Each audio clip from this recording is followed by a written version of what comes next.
Weekend Doug Update, Studio Desk. Bardo. It's Weekend Doug Update with Norm MacDonald, Charlie Rocket Man, and Buck Henry. Norm. Hello, I'm Norm MacDonald. Rocket Man. I'm Charlie Redacted. Henry. And I'm Buck Henry. All three. And here's the fake news. Norm. President Biden doesn't look like he will have success in pushing through the voting rights bill. And that's bad news for dead people and black people who don't have IDs. Here to talk about the issue is a dead black man who doesn't have his ID, Richard Pryor. Pryor. Man, I'm so sick of this bullshit. You've all these rich white Republican blowouts trying to make it harder for me to vote. They don't know what it's like trying to identify yourself when nobody can see you. Man, I've talked to some old-timers here who in the afterlife who talk about the days where they got JFK elected president in Illinois. And now these entitled white privileged jerk-offs trying to take away my right to vote by insisting that people who vote have to identify themselves? Rocket Man. Well, Mr. Pryor, I don't think dead people are actually allowed to vote. Pryor. Excuse me, sir. If we weren't allowed to vote, they wouldn't keep all our names on the voter rolls. Besides, for the blacks and for the women, you robbed us of a lot of voting years. So we're just making things fair, evening it up. Henry. Well, what's your issue with IDs? Pryor. IDs? You and your white privileged people don't understand. As soon as we have IDs, the cops can see all the warrants we have and pick our asses up. You want me to end up in jail, Mr. White Privilege? Henry. Well, no, but Pryor. There's no buts about it.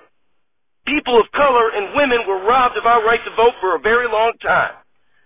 And we're going to take our time and stay on those rolls as long as we can. Norm. Richard Pryor, everybody. Applause, applause, applause. Norm. In our last episode of Saturday Night Live, Wayne Knight was part of the cast. It turns out he's not dead.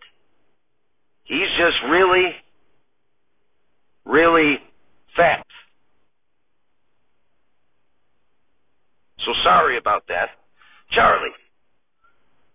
In other news, Wayne Knight and Louis Anderson have started a petition to prevent Mr. Murphy from assuming any more fat comedians are dead. The petition claims that fat comedians are sensitive people and they tend to eat their feelings. Henry. After news of the petition hit the wire, Mr. Murphy was asked about assuming Wayne Knight was dead. He said, and I quote, "This timeline Mandela bullshit is insane. How did I end up in the one where Wayne Knight was still somehow alive at 66? Norm. This morning, Lisa Lampanelli held a preemptive press conference to announce that she wasn't dead, but instead is merely fat. Or so they say on those god-awful roasts. If you ask me, those roasts are for the birds. Fat, angry birds. Charlie. About 10 minutes ago, Larry the Cable Guy also held a press conference to announce to the world he was not dead, but instead is just a fat redneck. Henry. And we are getting word that just 5 minutes ago, Cedric the Entertainer is indeed alive, although even he admits he is surprised by that. And now here's Norm MacDonald, who has spoken to a fat person who is indeed dead. We think. Norm. That's right. Thank you, Buck. I'm here to tell you that this commentator is indeed dead, and he has some political commentary to give us. Please welcome Rush Limbaugh. Tepid applause. Limbaugh. Well, everybody, on February 20th, 2020, I said that the coronavirus is being weaponized by the media to take down Donald Trump, when in fact it is nothing but a version of the common cold. A year and a day later, I was dead. Norm. Rush. It's weird that you say that. On March 13th, 2020, I did a 5-minute bit on coronavirus, and I died a year and a half and a day later. What do you think that means? Rush. Well, probably that the mainstream media is doing its due diligence to get rid of all those who see through their plans. Norm. Yeah, maybe. Or maybe we're a couple of old farts who caught COVID and died. All four say together, live from Tom's phone, we're not alive! It's Saturday Night Live, starring an ever-evolving cast that is unionized and refuses to allow their names to be mentioned until their demands are met. Musical guest, the Dead Beatles, and your host, John Lennon. Ladies and gentlemen, John Lennon. Applause, applause, applause. Lennon. Thank you. I'm happy to be here, kind of. And yes, unlike Wayne Knight, I'm really dead. In fact, Mr. Murphy seems to have trouble keeping track. When he first reached out, he asked me if I thought George Harrison and Ringo Starr would be my musical guests. I had to explain to him that Ringo was still alive. Don't even get me started on our argument about whether Paul McCartney is still alive. Christina Farley comes out and says,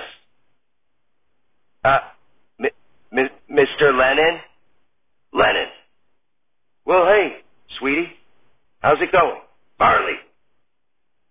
I was hoping I could ask you a few questions. Lennon. Well, sure. Farley. Remember when you were with the Beatles? Lennon. Sure. Farley. That was awesome. Lennon. Yeah, I guess so. Farley.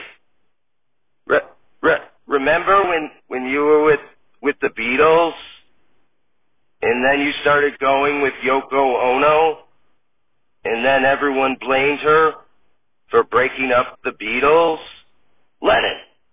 Well, that's not true, and I like to just forget all that stuff. Farley.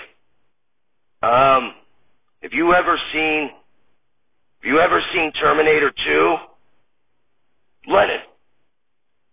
I died before even the first Terminator came out, so I can't say that I have. Farley. Remember when you were with the Beatles? And then you left the Beatles? And then you got shot to death in New York City? That was a hoax, right? Lennon. No, I'm afraid that wasn't a hoax. I really did get shot to death. Farley. That's awesome. Lennon. No, not really. George Harrison comes out and says, Hey, John, remember when you were with the Beatles and I was there too? The two men hug and Lennon says, I certainly do. We have a great show tonight. Both George and I are going to be playing you a couple of Beatles songs.